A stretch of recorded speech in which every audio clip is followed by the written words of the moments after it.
Fernández es ingeniero y es miembro de la dirección política del partido Fuerza del Pueblo. Fue funcionario en el gobierno de Leonel Fernández, si mal no recuerdo. ¿Cómo está usted? Bienvenido.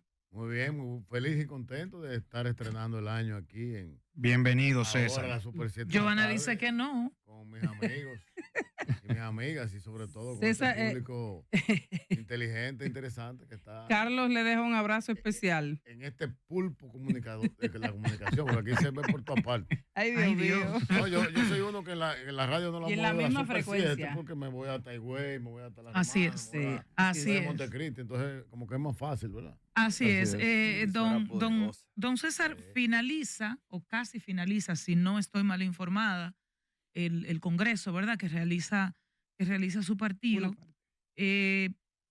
¿Con cuáles conclusiones importantes usted entiende que va, valga la redundancia, a concluir? Y se lo pregunto porque ya en esta fase es bastante lo que se ha trabajado. ¿Y usted tiene alguna aspiración de cara al mismo? ¿Alguna Punto de primicia? final. Primero, Pregunto, nuestro solo pregunto. Congreso está, podríamos decir, dividido en dos partes. El Ujú. Congreso Dr. Franklin Almeida, que inició en septiembre del año 2024 y concluye en febrero del año 2025, es decir, Así vamos a ya. decir en un mes y unos días. ¿De qué se trató este Congreso? Se trata, porque está en vigencia actualmente, se trata de hacer una evaluación en 21 mesas de trabajo, en 21 temas de discusión sobre esa reflexión que deben hacer los partidos políticos una vez pasa un proceso electoral, es decir, de las elecciones del año 2024, ¿a qué nos enfrentamos en el 2028? Y esos 21 temas estamos hablando nuestros estatutos, la línea de organización electoral, que es una mesa que tengo el gran honor de coordinar. El partido nos dio esa tarea, pero también tenemos la línea, la mesa de la juventud, la mesa de la mujer, la mesa de mercadeo, propaganda, medio ambiente, la frontera, migración, relaciones exteriores. Es decir, hay 21 temas que son vitales para que un partido en estos tiempos se convierta en la herramienta, en la plataforma política que la gente aspira. Tú me decías que a qué yo aspiro que como partido, siendo el Nobel del sistema de partidos políticos, que en apenas 4 años somos segunda mayoría en el Senado, segunda mayoría en el Congreso, primer partido de oposición en la República Dominicana, habiendo exponencialmente subido en la boleta electoral del número 18 al 13, ahora en el número 2, que habiendo tenido estos logros en apenas 5 años, que podamos entender cuál es la sociedad a que nos enfrentamos, cuál es el electorado que va a elegir las próximas autoridades, tanto municipales como congresuales y por supuesto el presidente y vicepresidente o vicepresidenta de la República en el año 2028. ¿Por qué digo esto? Porque cada vez estos temas que hemos mencionado, desde la rigidez de un estatuto de un partido que antes era algo como solemne, como sagrado, que tú decías el estatuto no se toca, todo lo contrario. El estatuto hay que revisarlo cada cierto tiempo para que se adapte a lo nuevo. La forma que nos organizamos, que es la parte que nos ha tocado a nosotros, la parte, cómo se organiza el partido, en torno a qué nos organizamos. Nos organizamos en torno a un familiar, en torno a un amigo, en torno a un líder territorial, en torno a un líder comunitario, en torno a un líder de la iglesia. O sea, ¿qué queremos? Los que viven en el exterior, ¿qué piensan? Que es una de las mesas más interesantes, pienso yo. El dominicano en el exterior, le estamos dando un trato como el que se lo merece, no sencillamente esperar esas remesas que vengan todos los meses, sino que tengan una participación en la política dominicana. En fin, los desafíos que tiene un partido político hoy son grandes y en vista de que hay una gran agenda en contra del sistema tradicional de partidos políticos, es evidente, no solamente una agenda local, sino una agenda internacional. Me dio muchísima pena ver cómo el pastor Ezequiel Molina, en la batalla, el primer día del año, en la batalla de la fe, le entra de manera directa a los partidos políticos hablando que 1.500 millones de pesos es una aberración para mantener la democracia dominicana y buscar el financiamiento de los partidos políticos. Me extrañó porque hay muchas áreas donde él puede hablar que hay aberraciones. Por ejemplo, este es un gobierno que en sus casi 5 años ha tenido una deficiencia de planificación y ejecución de obras de infraestructura, sobre todo aquellas de tránsito y movilidad. Y eso le está costando en accidentes de tránsito a la República Dominicana 200.000 millones de pesos al año. 200.000 millones de pesos. Y tú me estás diciendo que 1.500 millones para mantener la democracia es mucho. Pero aquí las estadísticas y los datos del impuesto interno dicen que la evasión del ITEVIS, la evasión del impuesto sobre la renta, la evasión del impuesto del tributo de empresas anda alrededor del 8% del PIB. Estamos hablando de 800.000 millones de pesos. Entonces, ¿por qué tú le quieres entrar a los partidos políticos? Bueno, evidentemente, porque hay una agenda. Pero también lo que me extraña del pastor Molina es que el único partido que tiene señalamientos es contra un vocero de la agenda, que es uno de los voceros. Es contra la posición que él asumió, no personal. Claro, jamás personal.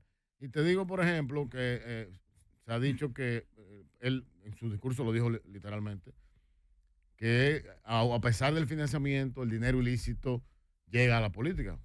Bueno, el único partido que tiene gente presa, exdiputados y señalados actualmente y en proceso de juicio por lavado activo y tema de drogas es el partido de gobierno.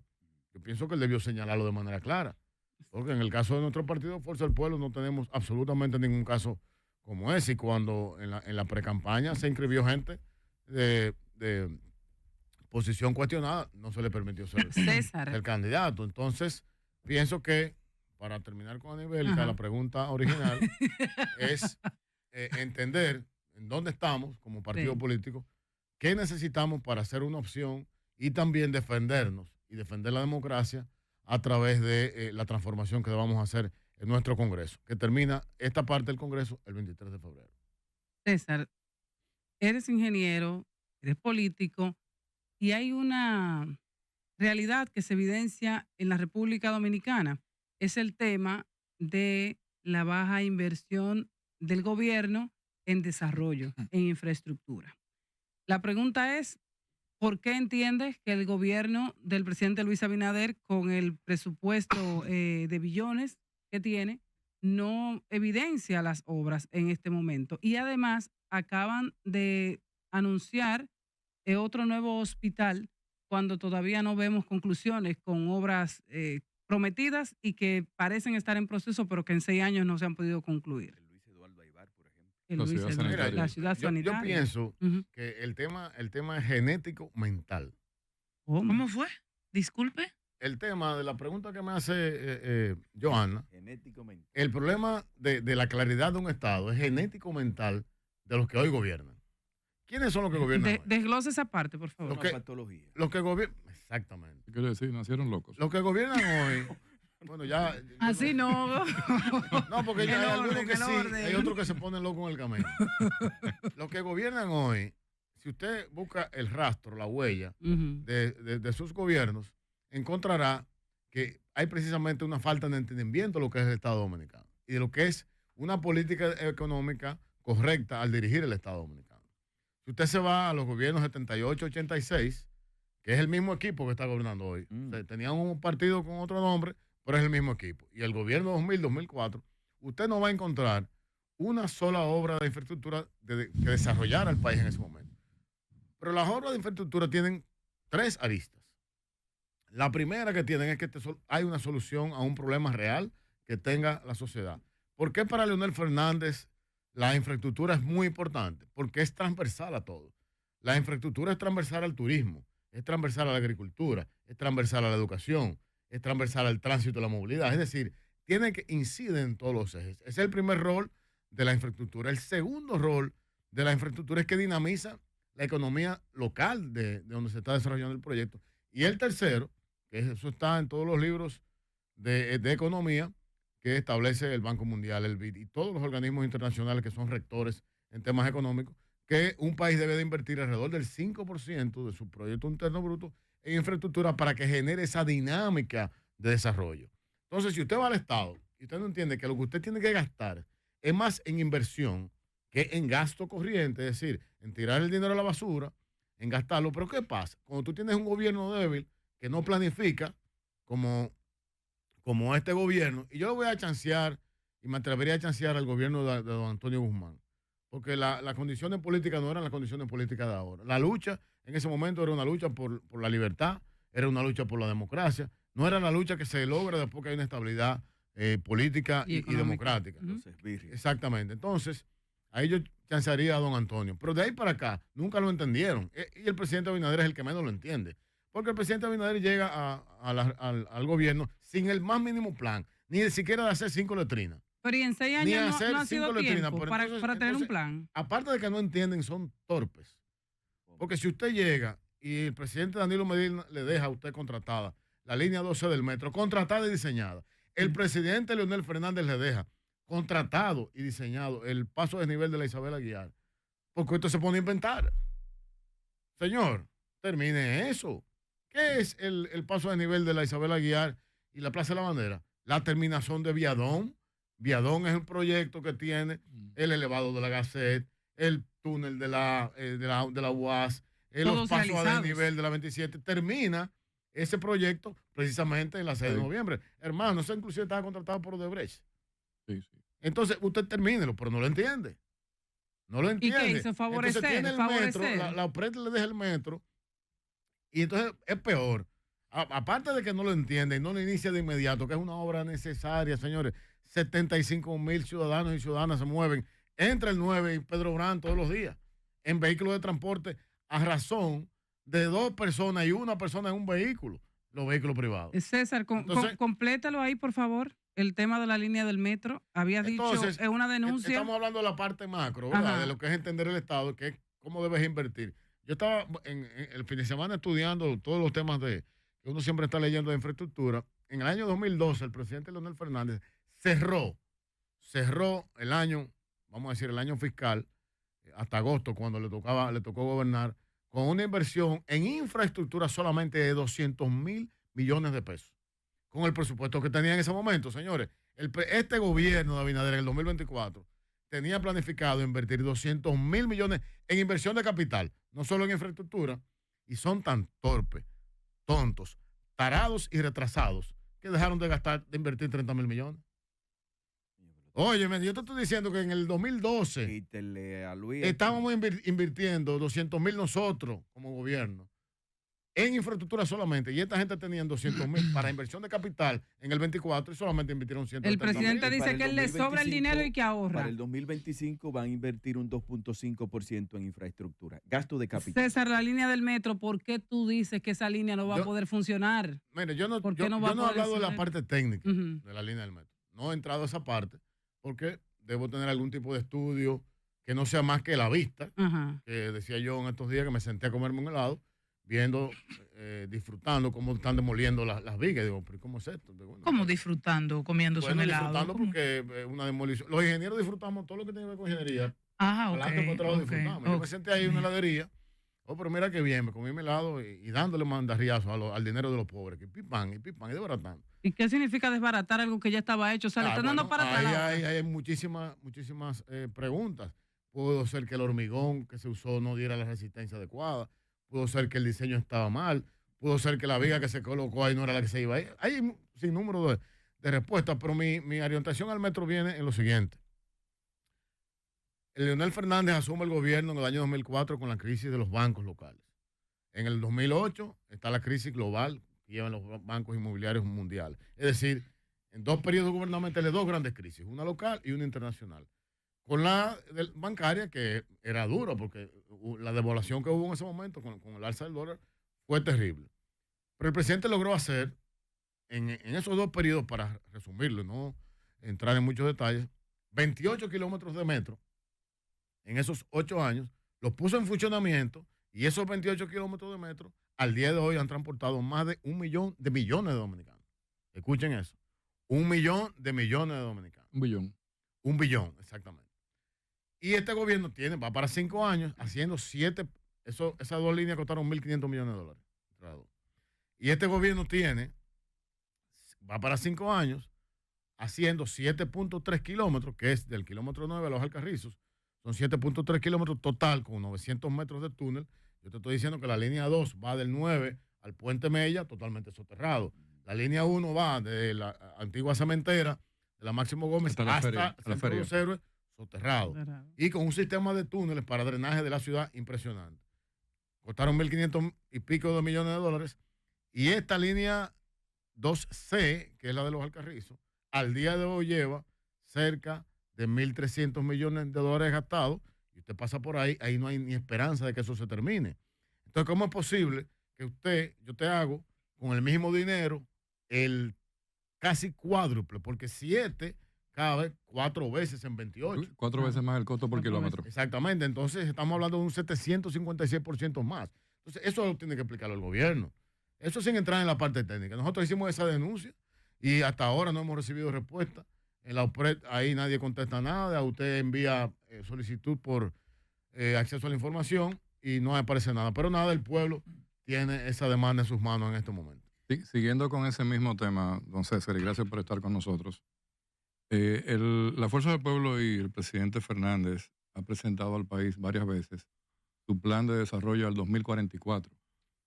El gobierno del presidente Luis Abinader presentó un proyecto al 2036 de llegar a país con rango de inversión. Recientemente en un Consejo de Ministros se reunieron y priorizaron 12 amplios sectores de desarrollo, salud, educación, políticas de inclusión, eliminación del hambre, toda una serie, llevar el PIB per cápita a 15.000 millones. Pero yendo desde esos macroproyectos hasta la realidad de hoy en día en la República Dominicana, ¿cómo enfrentar con la gran debilidad fiscal que tenemos todos estos problemas? Que a nivel que inclusive hablaba de muchos problemas que son ya peores que la misma energía eléctrica de cuando Julio Sauri. Bueno, ahí el problema es mucho más amplio.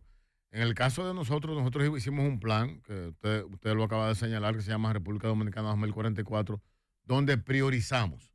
Es decir, en 7 periodos de 4 años, en el momento que se lanzó el proyecto, por cierto, que el año que viene, en febrero de 2026, cumplimos 10 años con el proyecto ya en vigencia.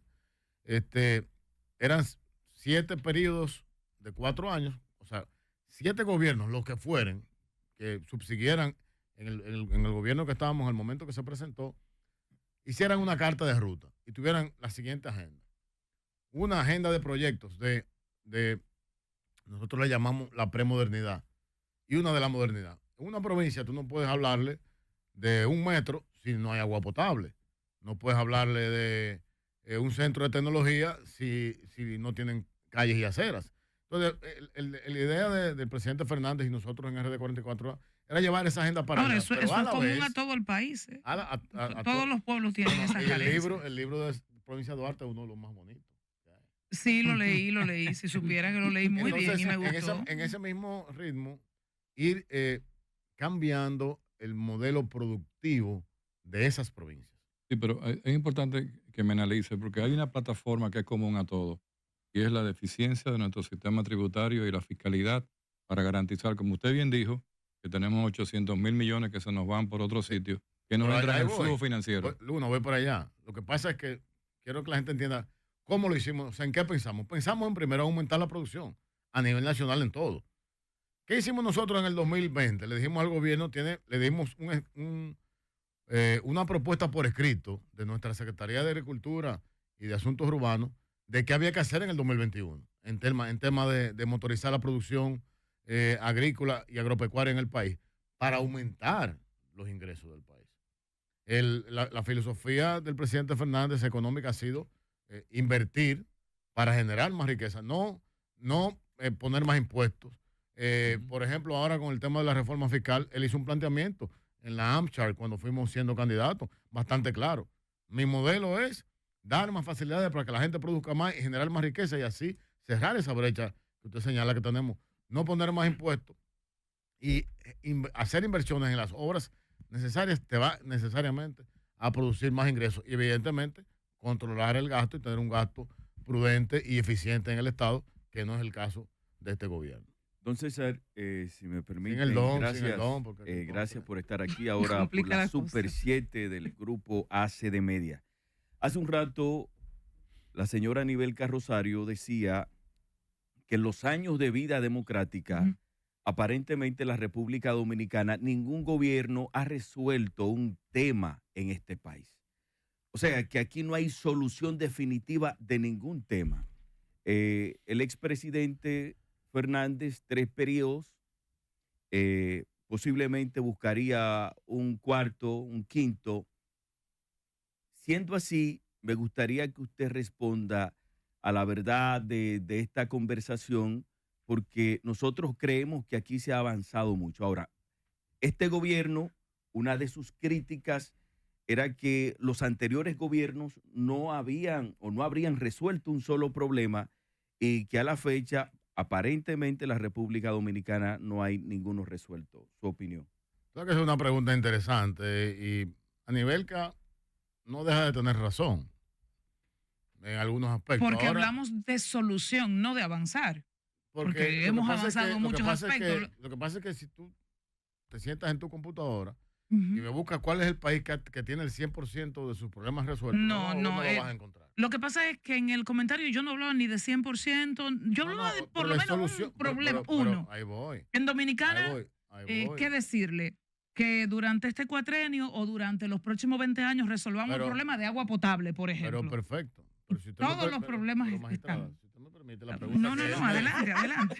Usted habló en su turno y ya está bien, pero es su comentario. Pero tenía que contextualizar, porque el espíritu no es que no se ha avanzado. Ella quedó muy motivada con el libro de la provincia. Usted quiere que el público entienda otra cosa. Era que contextualizar, porque no es que no se ha resuelto. Ahora lo está arreglando. No, ese fue el planteamiento de Anibelka. Ese fue mi planteamiento. Mira, yo entiendo. Desde el momento cero. Pero déjeme contestar, si avanza, ¿sí? Porque, señores, pero... Esto es grande. Adelante. En su condición de amiga, de hermana, quiere abusar de mí. ¿Sí? Pero la pregunta se la hizo el señor. Pero permítame contestarle al señor. Adelante. Usted tiene la curva por el piropo a la provincia de Duarte. Me pongan mute. Adelante. Qué barbaridad. Definitivamente, los gobiernos debes de medirlos por en qué condiciones recibes una área de política pública y cómo la dejas. Es así, es que hay que medirlo. No puedes decir si el analfabetismo, por ejemplo, está en un 70 y cuando te vas está en un 80, retrocediste. ¿En qué aumentaste? En cada renglón que desarrolla el gobierno. Ahora bien, la última vez que nosotros fuimos gobierno, la última vez que Leonel Fernández fue presidente de la República, su primer publicación de una ley en el año 2012 fue la ley 1-12, Ley de Estrategia Nacional de Desarrollo. Oigan esto, una ley. Al ser una ley, sencillamente lo que había era que cumplirla. Esa ley mandaba, lo más importante de ese momento era el tema económico. Como un país con una presión fiscal en ese momento de un 13% del PIB se estaba ya comprometiendo a partir del próximo gobierno a invertir el 4% en educación, te quedaba entonces un 10, un 11% para el resto de los problemas del país. Infraestructura, salud, turismo, medio ambiente, en fin. Entonces el primer problema era cómo tenemos más dinero. Entonces eso mandaba al famoso y ya bastante controversial pacto fiscal. El pacto fiscal no es una reforma tributaria, no es una modernización tributaria como el cuento de Abinader, es un pacto fiscal real entre todos los sectores económicos y sociales del país. ¿Para qué? Para que del 2012, cuando el presidente Fernández lo plantea, al 2020, esa presión fiscal fuera aumentando paulatinamente y hoy tuviéramos en el promedio de América Latina, que anda alrededor del 20%.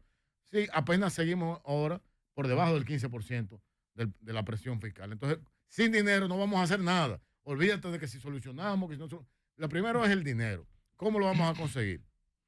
Y segundo, en las áreas sensibles que consumen el dinero del Estado, entonces, lo que yo le decía a Luna, administrar bien, porque es insólito, es totalmente inaceptable e imperdonable que en 4 años este gobierno no haya invertido en comprar un cable eléctrico que sirva para mejorar el sistema de transmisión de nuestro país. Yendo de un subsidio de $500 millones que lo recibieron en el 19, con pérdidas por debajo del 20%, con pérdidas financieras alrededor del 20%, estamos hablando de $1.500 millones al 2024 y estamos hablando de 35-30% en pérdidas e ineficiencia del sistema. Entonces, con su anuencia, así no vamos a llegar a ningún sitio. Con su anuencia,